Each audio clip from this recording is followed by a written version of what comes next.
Capítulo 2. Kiralina.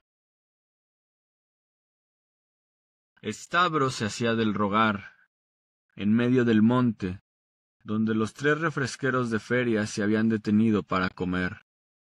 Llevaban 1 hora sus 2 compañeros suplicándole que les contara su infancia y la historia de su hermana, a quien evocara durante su relato en el granero. Y aunque Stavro estaba deseoso de contar su historia, porque la nostalgia era su constante estado de ánimo, cuando van a abrirse las oxidadas compuertas que contienen las aguas del pasado, no está mal hacerse del rogar, por lo menos un poco. Así, recostados sobre la hierba suave, fumaban, mientras el caballo mordisqueaba y relinchaba, danzando en torno suyo. Stavro recogió ramas secas para encender un fuego, y cuando las brasas estuvieron a punto, bajó del carro lo necesario para el rito del café. Hirvió el agua, echó azúcar y café en el ibric de cobre, para llenar después, como un experimentado café ghee, las 3 tazas, llamadas feliganes, con el líquido espumoso y aromático. Una vez que todos estuvieron bien servidos, Stavro se sentó a la manera turca y comenzó a contar.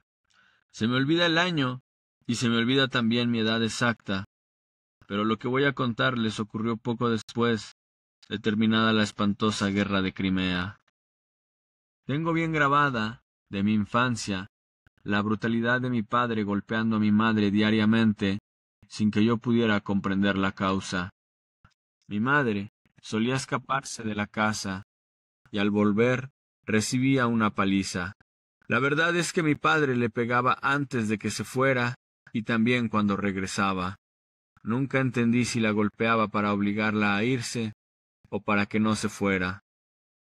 Tampoco entendí si la golpeaba al regresar porque se había ido o porque no había desaparecido para siempre. Entre brumas, recuerdo aquellos años. Mi padre, con mi hermano mayor tan bestial como él, y mi madre, con mi hermana Kira, que era su consuelo, 4 años mayor que yo, y de quien me sentía muy cercano. Conforme voy creciendo, la bruma se disipa y comienzo a entender. Yo tendría entre 8 y 9 años, mi hermana entre 12 y 13. Me pasaba el día contemplando su hermosura. Se arreglaba de la mañana a la noche, igual que mi madre, tan hermosa como su hija. Las 2, frente al espejo, sacaban de una caja de ébano lo necesario para maquillarse. Con quinorose en aceite se pintaban los ojos, las cejas con la punta carbonizada de un palillo de albahaca, y con rojo quirmís los labios, las mejillas y las uñas. Cuando terminaban su lenta labor, se besaban entre palabras tiernas y me arreglaban a mí. Entonces bailábamos los 3, tomados de la mano, danzas turcas o griegas, y nos acariciábamos. Formábamos un mundo aparte. Por ese tiempo mi padre y mi hermano mayor pasaban casi todas las noches fuera de la casa. Componían carros, con una habilidad que los hacía muy apreciados en toda la región. Su taller quedaba en la otra punta de la ciudad, por Karakioi, y vivíamos en Chetsatsue. Toda la ciudad nos separaba. En el taller de Karakioi, mi padre mantenía 2 aprendices, junto con una criada vieja. Nunca íbamos nosotros por ahí, y yo apenas conocía aquel lugar. El espacio de mi padre, que me llenaba de miedo.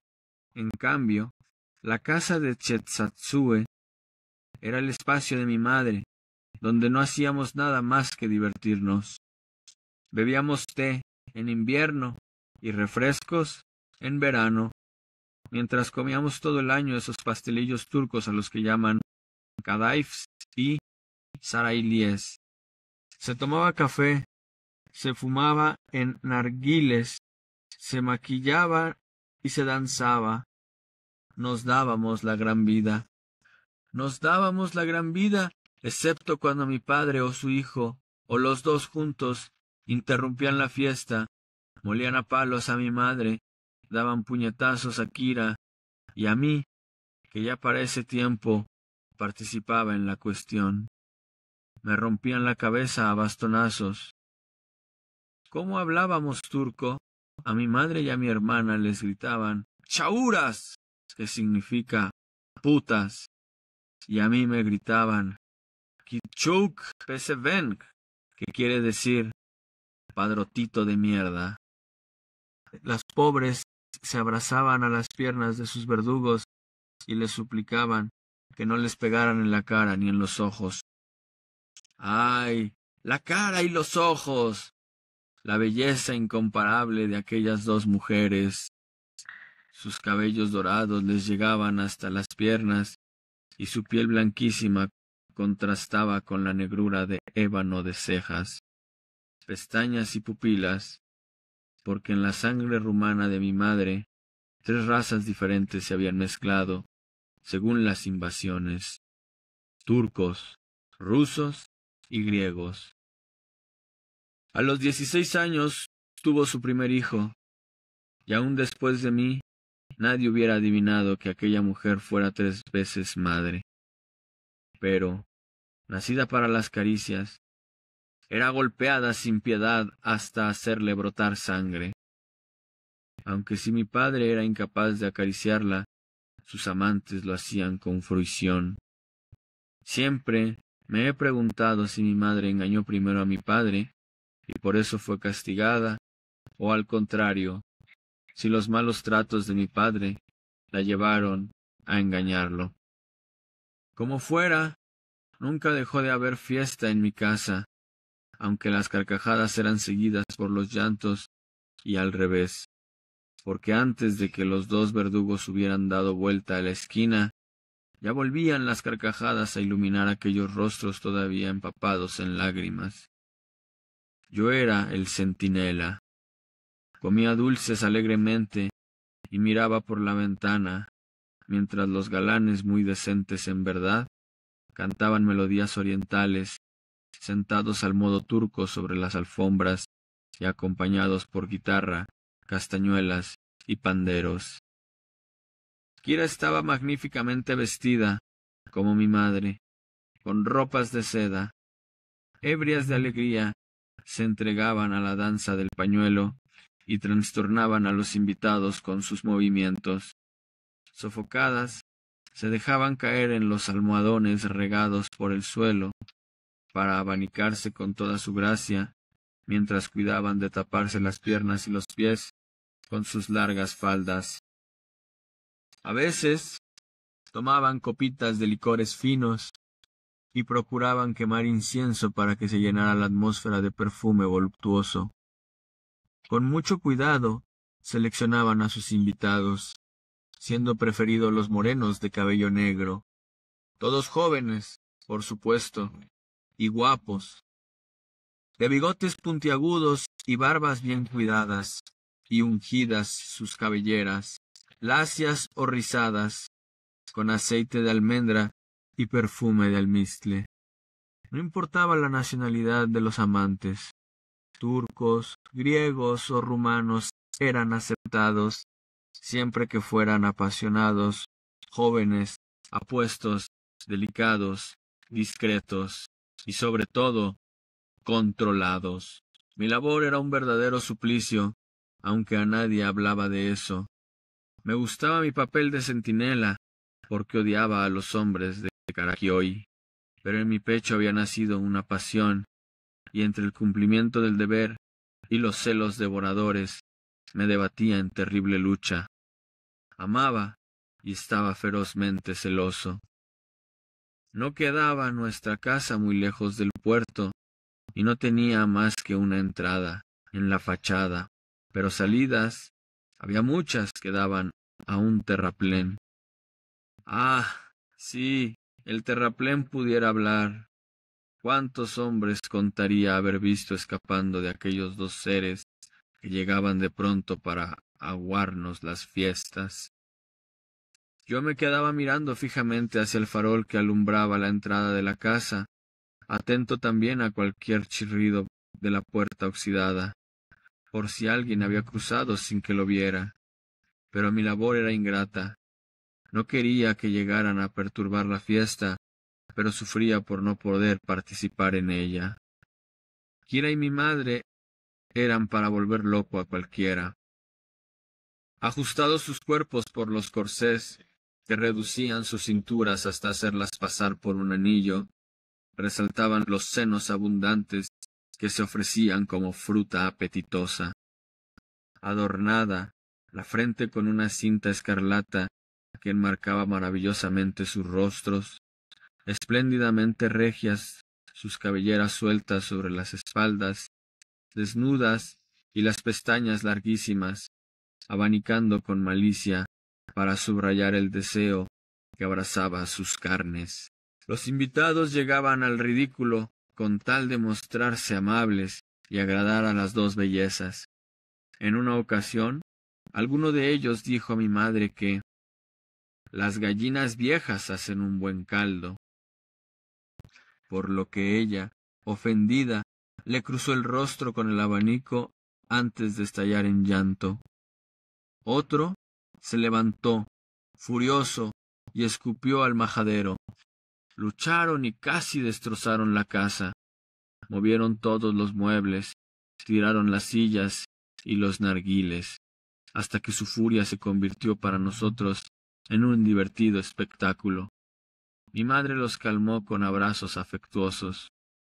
Usaba frecuentemente, para diversos fines, aquellos abrazos, sin que la comprometieran para nada. A veces eran la recompensa para un cumplido o un buen chiste. Otras servía para lograr la sonrisa de algún deprimido.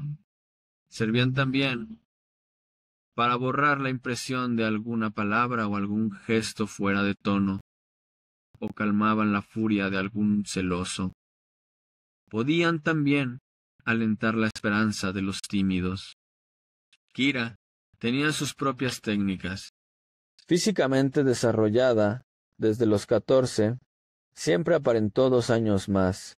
Tenía la nariz pequeña y ligeramente aguileña, la barbilla algo salida, 2 lindos hoyuelos en las mejillas, donde el propio Cupido quiso colocar 2 lunares casi simétricos.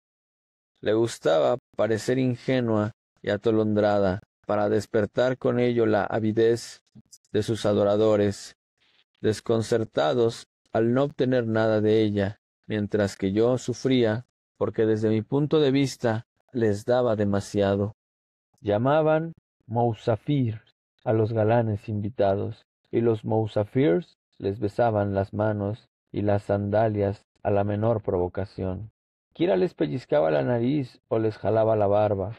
Derramaba licor sobre los carbones de toumbaki, de los narguiles. Bebía en su vaso y lo dejaba caer cuando el hombre iba a tomarlo, aunque un minuto después se le acercaba mimosa para apoyar su cabellera en los labios del recién burlado. Todo esto me enfurecía, porque yo quería a Kira mucho más que a mi madre. La adoraba y no soportaba que recibiera ninguna caricia fuera de las mías. Recuerdo que una noche, al deshacérsele el lazo de una de las sandalias, uno de los musafirs se lanzó a sus pies para atarle la cinta. Ella accedió. Gran fortuna para el favorecido, que prolongaba cuanto podía aquel inesperado placer, mientras yo abría unos ojos de lobo, y aún subió su mano por el tobillo hasta acariciar la pantorrilla de mi hermana. Y ella no decía nada. Furioso grité: «¡Ahí viene mi padre! ¡Escápense!». En un abrir y cerrar de ojos se lanzaron por la ventana. Uno de ellos, griego, en su angustia, dejó su fez y su guitarra, que mi madre aventó por la ventana, mientras mi hermana escondía los 2 narguiles extras. La escena resultó tan divertida que, olvidada mi cólera por completo, me reí hasta perder el equilibrio, caerme y rodar sobre las alfombras. Me puse morado de tanto reír y mi madre, creyéndome enloquecido de terror ante la vista de mi padre, olvidándose del peligro, se lanzó sobre mí desesperada. Al fin pude exclamar: «¡No es cierto! ¡Nadie viene! Me molestaba que Kira se dejara tocar la pierna y me vengué. Eso es todo». Aunque la alegría les hizo gritar más que antes, no escapé de una buena nalguiza que terminó en besos, abrazos y baile. Pasamos todavía 2 o 3 años entre fiestas, los únicos años de mi infancia que recuerdo con precisión. Tenía entonces yo 11 años y Kira 15. No podía estar un solo instante separado de mi hermana. Una fuerza superior a mí, que más tarde comprendí, me mantenía voluptuosamente a su lado. La seguía por todas partes como perrito a su amo. La espiaba cuando entraba al baño, besaba sus vestidos impregnados de su olor, y ella casi no se defendía de mi fogosidad. Creía inocentemente mi pasión, incapaz de nada malo. No veía el peligro. La verdad, ni yo sabía lo que quería, pero me moría a su lado. Su contacto estremecía todo mi ser. En la casa de mi madre, todo invitaba al amor. Era un paraíso del amor. Amor se respiraba y amor se bebía. La belleza de las dos mujeres, sus amantes, los perfumes, los cantos, la música, los bailes, y hasta la grotesca y dramática huida de los invitados, me parecía voluptuosa y apasionada. La llegada de mi padre y sus palizas eran lo único desagradable, lo único ausente de amor, pero la aceptábamos como un tributo, el doloroso pago al placer, y mi madre misma lo justificaba exclamando: «Hijos míos, toda alegría tiene su contrario, la misma vida la pagamos con la muerte. Hay, pues, que aprovechar la vida. Vívanla, hijos míos, gocen de ella, satisfagan sus deseos de manera que el día del juicio nada tengan que lamentar». Por supuesto, tanto Kira como yo aceptábamos sin reservas tan agradable filosofía, y desde luego seguíamos el ejemplo maternal. Poseía mi madre una respetable fortuna personal que, administrada por sus hermanos, contrabandistas de artículos orientales, le producía considerables rendimientos, los cuales le permitían vivir holgadamente en la total satisfacción de gustos y caprichos. Sabía hacerse adorar y cambiaba de amantes como de vestido. Aceptaba impasible las palizas del marido, cuidando solo su rostro de los golpes brutales, para pasar de inmediato a una nueva distracción. Incluso, cuando alguna vez se sabía demasiado culpable ante los ojos de mi padre y temía que su indignación repercutiera con sus brutales golpes sobre Kira o sobre mí, tenía la virtud de ponerse tras de la puerta y le impedía entrar hasta que saltábamos por la ventana, recibiendo ella sola la paliza. Unas horas más tarde, cuando regresábamos, estaba tirada sobre un sofá, con la cara cubierta de pan mojado en vino tinto, para hacer desaparecer la hinchazón y los moretones. Al tenernos en su presencia, se levantaba riendo como una loca, y con un espejo en la mano nos decía, presentándonos su rostro lleno de magulladuras: «¿Verdad que no es nada, hijos míos? En solo 2 días la mayor señal habrá desaparecido y, entonces, de nuevo invitaremos a los musafirs, aunque haya que soportar una nueva paliza». Nos estremecía imaginar cómo estaría su cuerpo. «¡Oh!», exclamaba mi madre, «¿se preocupan por el cuerpo? ¡Inocentes! El cuerpo no se ve». Y una vez desaparecidas las huellas de los golpes, las fiestas volvían a reanudarse con el esplendor de siempre. En casa no se hacía nada que tuviera que ver con la cocina. Mi madre sentía una invencible repugnancia por esos olores, especialmente por el de cebolla frita. Estábamos abonados a una locanda, así llamábamos a las fondas, que nos surtía todo lo necesario. en nuestros propios trastos. Una lavandera venía todos los lunes a llevarse la ropa sucia y a dejarnos la limpia de la semana anterior.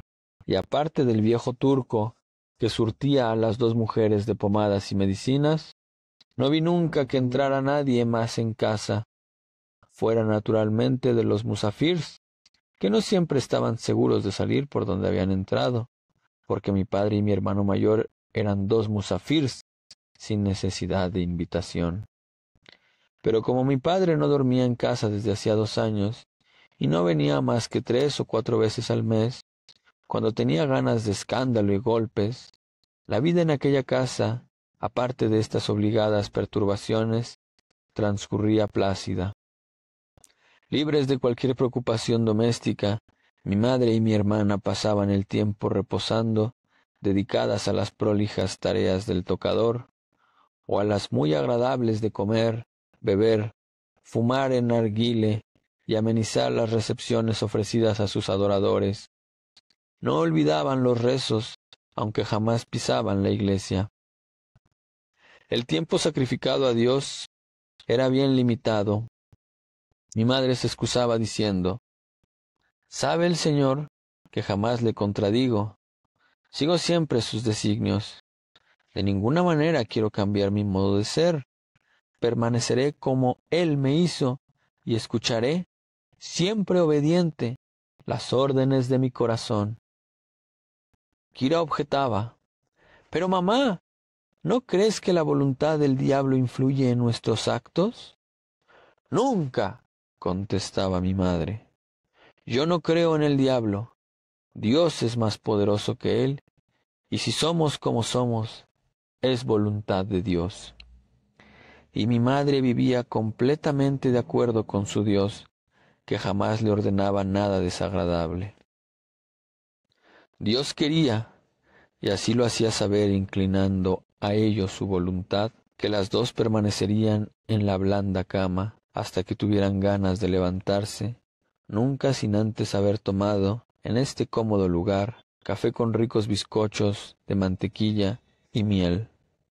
Acto seguido, ordenaba que se bañaran y llenaran su cuerpo con elixir de benjuí. No debían olvidar sus saumerios con leche cocida a fuego lento, ni abrillantarse las cabelleras con aceite de almendra perfumado con almizcle, y las uñas con bálsamos de anilina de caoba, ni tampoco el arreglo de cejas y pestañas, así como el color de labios y mejillas que exigía toda destreza. Y cuando esta complicada tarea se terminaba, era hora de comer. Se fumaba después un rato, dormíamos la siesta, y hacia la puesta del sol, levantados de nuevo, se quemaba incienso, se bebía, y llegaban los festejos nocturnos, los cantos, la música, el baile, que duraban hasta la medianoche. La fortuna de mi madre era mucho mayor que la de mi padre. Eso le permitía, a pesar de sus dispendios, ahorrar todos los meses una cantidad para Kira y para mí, que siempre dejaba al cuidado de sus hermanos, quienes le proporcionaban pingües ingresos, administrando su fortuna en no muy claros negocios. No conozco al detalle la historia de mi madre. Queda, como un vago recuerdo, que sus padres se enriquecieron con la industria hotelera. A finales del siglo XVIII, la Sublime Puerta confió a su padre, bueno y piadoso turco, la delicada misión de instalar un hotel en Ibraila, en donde debía recibir a todos los personajes que el sultán enviaba a su pachalik. Tenía 3 mujeres, 2 griegas y una rumana. Esta última fue mi abuela. De las otras 2 nacieron 3 varones, uno de los cuales se volvió loco y acabó ahorcándose. Tanto mi madre como sus 2 medios hermanos trastornaron constantemente la casa paterna. Al parecer, lo más interesante que se hacía en aquella casa era amontonar dinero, mucho dinero, y orar a 2 dioses distintos en 3 idiomas diferentes. Los 2 hermanos se dedicaron al contrabando, y mi madre, muy joven aún, quiso seguirles, pero su padre, el honrado turco, decidió casarla cuanto antes con un hombre severo y sin corazón que acertó a enamorarse de ella. Probablemente, según frase de mi madre, el Señor se distrajo en ese preciso instante. Mi padre recibió una cuantiosa dote de manos de mi abuelo, quien aparte de esto, legó también a mi madre una buena parte de su fortuna, que podía ella administrar, a condición de que viviera con su marido.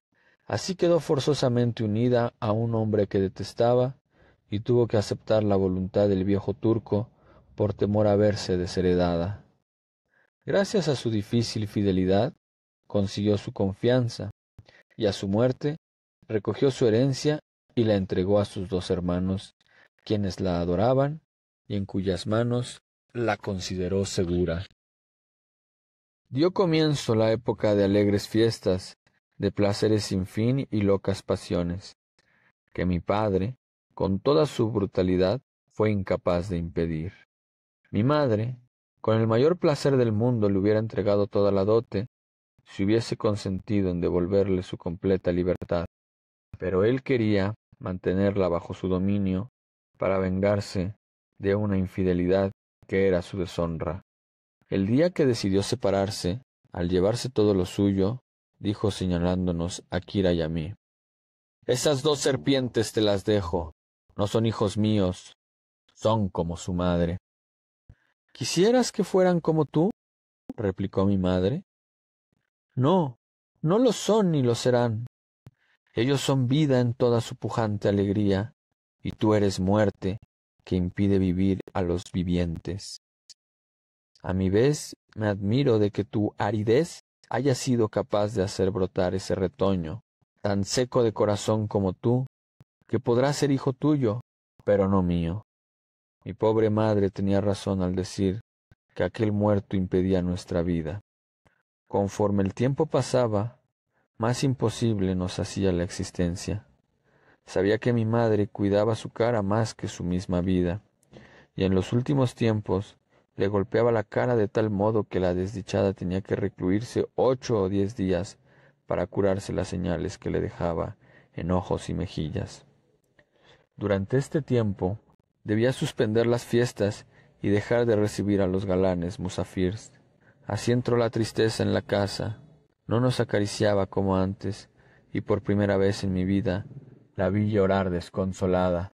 En su desesperación, mi madre enardecida exasperaba al tirano, cuya ira, desatada al fin, nos fue funesta. Una de tantas noches de fiesta, había en la casa unos 7 musafirs. Mi madre adornó como nunca la sala, colocó en las paredes candeleros que alumbraban profusamente. La luz era cegadora. Aquel mismo día llamó a un cerrajero para que pusiera un gran cerrojo en la puerta del patio y asegurarse así la tranquilidad. Libre pues de temor, se entregó con la alegría más exaltada que yo jamás pude ver a los placeres de aquella memorable noche.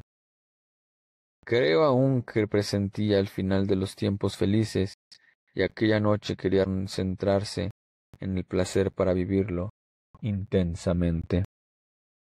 Entre los invitados había 3 músicos griegos, muy renombrados en aquellos tiempos. Al iniciarse el baile, mi madre ofreció dinero a cada uno de ellos en una pequeña bolsa de piel envuelta en un pañuelo de seda ricamente bordado, y les dijo en griego: «Palicarias, valientes. Estas bolsas tienen 5 veces el valor de lo que cobran cada baile. En esta casa la alegría cuesta cara, y sería posible que tuvieran que salir por las ventanas». Abrió las ventanas que daban al terraplén, y los paliacarias se inclinaron sobre ellas. Inspeccionaron la altura, el terreno y demás detalles útiles en caso de apuro.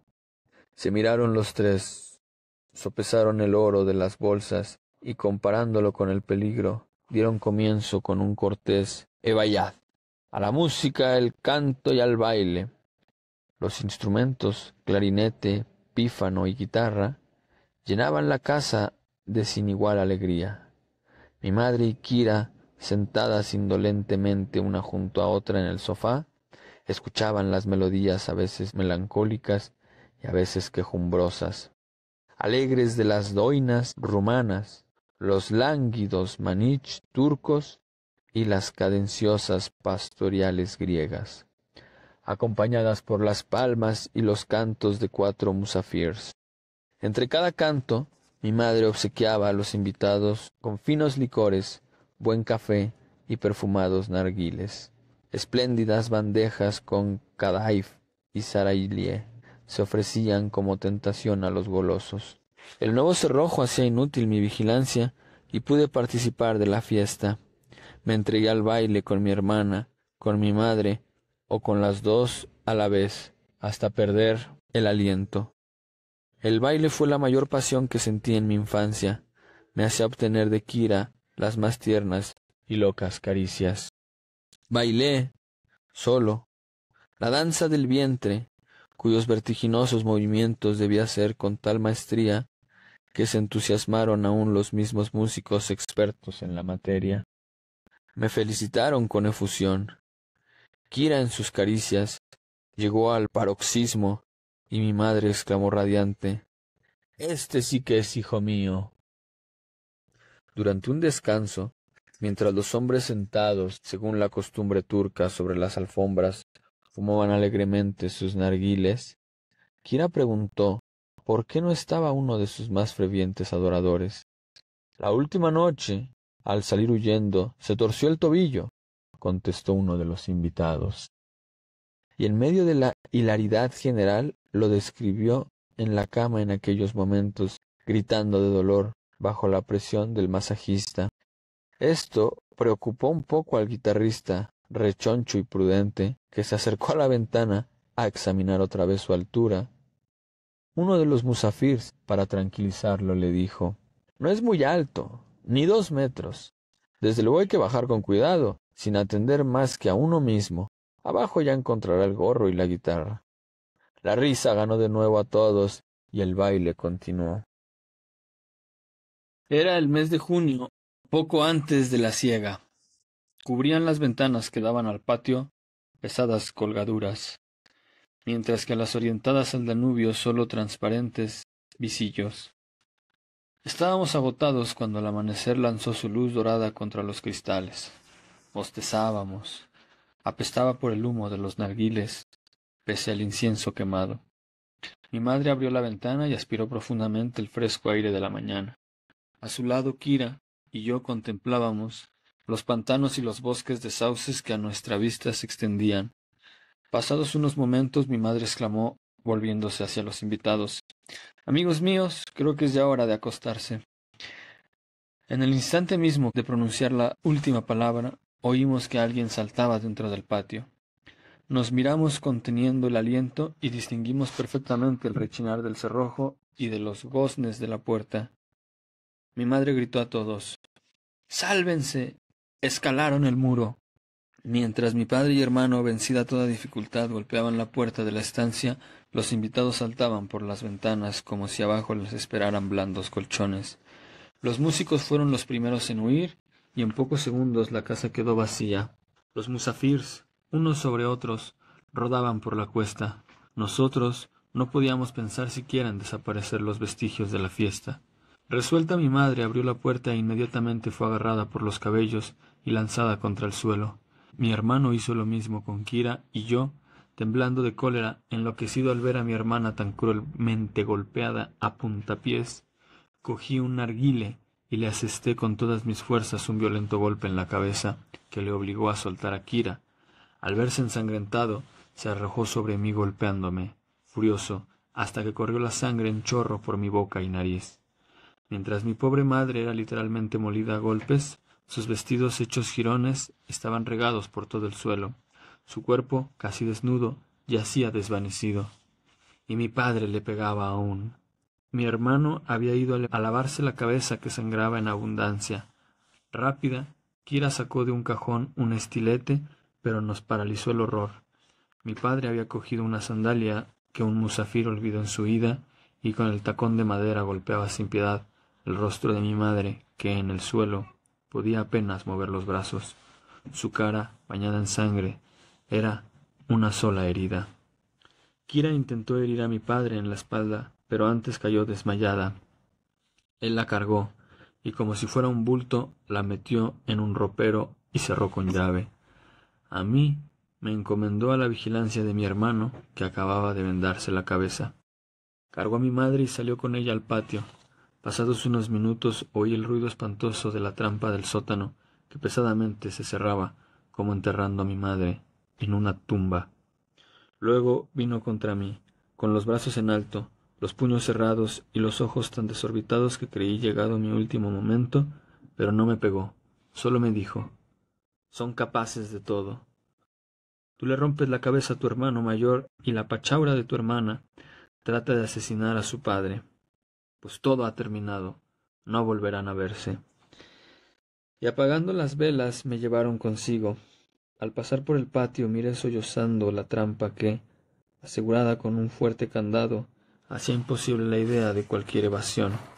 Ahí yacía mi madre, magullada, herida, enterrada en vida en aquella sepultura, mientras se ahogaba Kira en el ropero. Ya era de día y en la calle nos cruzamos con unos carboneros turcos que se dirigían al puerto a su trabajo. ¿Y yo? ¿A dónde iba?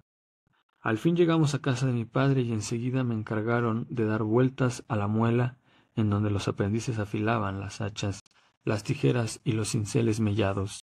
A mi alrededor, en desorden, había troncos de roble, de ébano y de álamo entre piezas sueltas de diferentes carros, cubos y radios de ruedas, lanzas, llantas y hierros viejos que se oxidaban encima de un montón enorme de virutas mojadas. Me tuvieron sin comer hasta el mediodía. Sin costumbre de trabajar, desfallecía de cansancio y de hambre. Mi hermano no paraba de pegarme con el látigo y la vieja sirvienta solo me dio pedazos de pan con aceitunas y agua. Lo más triste fue cuando pude darme cuenta de que no había forma de escapar.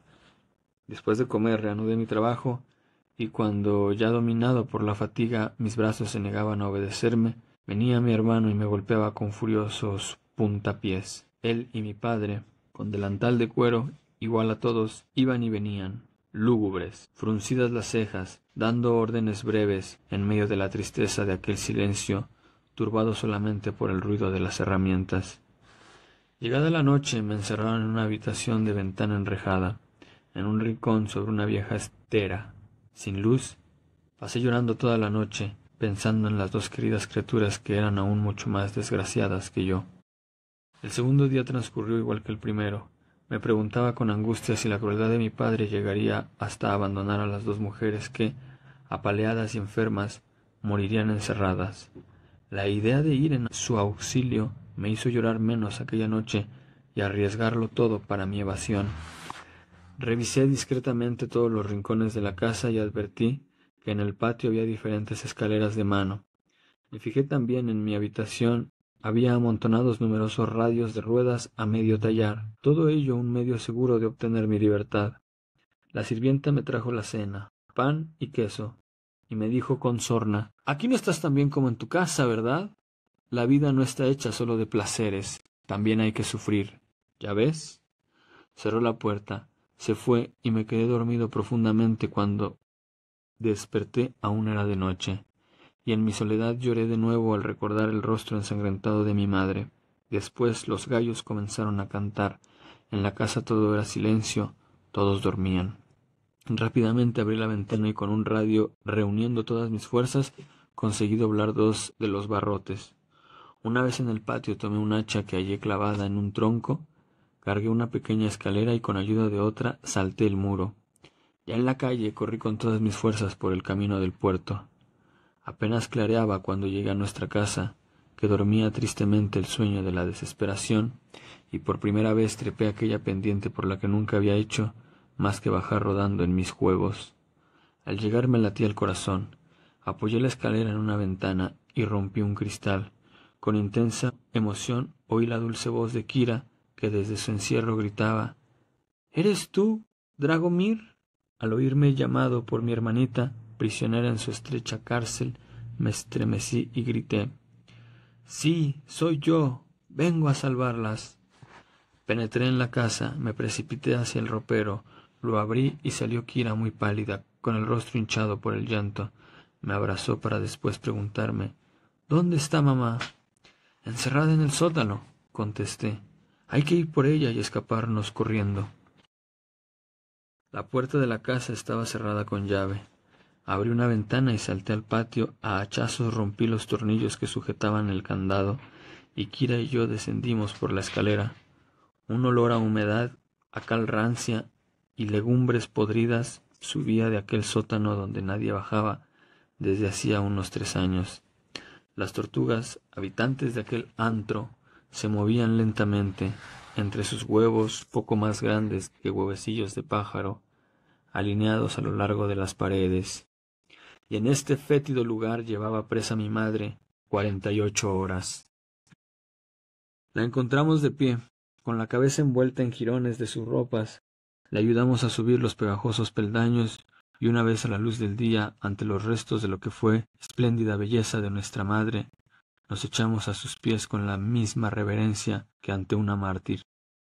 Aunque llevaba un ojo tapado por el sucio vendaje, se podía juzgar su lamentable estado: la nariz destrozada, partidos los labios, el pecho y el cuello llenos de sangre cuajada. Sus manos estaban igualmente ensangrentadas. Tenía un dedo roto. Con una voz desconocida para nosotros nos dijo: «Huyamos de aquí, no perdamos tiempo, tomen algunos víveres y vámonos». Entramos nuevamente en la habitación, en donde las 2 mujeres se vistieron y lavaron deprisa. Mi madre tomó el cofrecito de sus joyas y dinero y lentamente descendimos. Huíamos por la misma ventana por la que tantos musafirs habían escapado.